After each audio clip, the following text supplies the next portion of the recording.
So what's up mga par, magandang gabi. Ginabi na naman tayo sa ating trabaho. Siyempre overtime.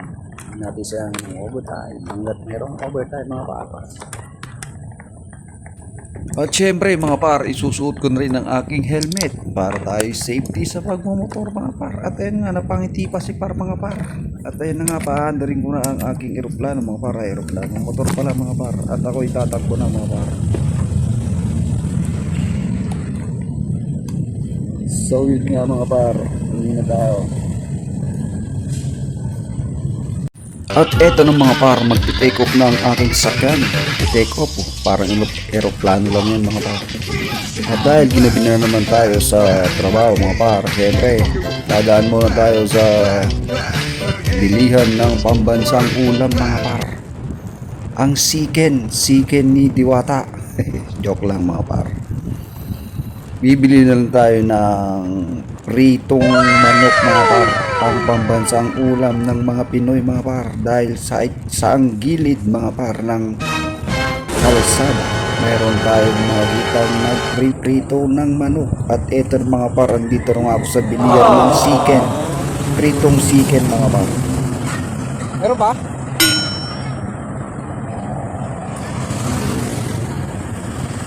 Ay, ilang minuto ba?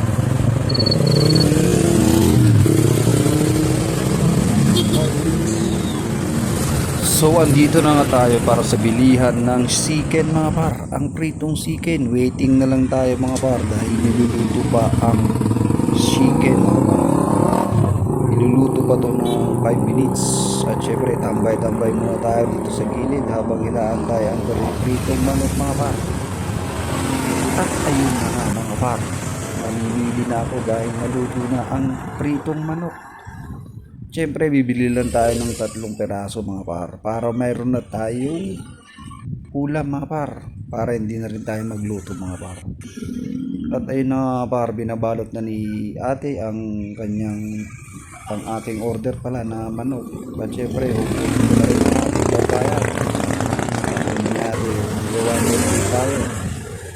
At ayun na mga par, nakabili na ako ng pritong manok, ang ating ulam mamaya.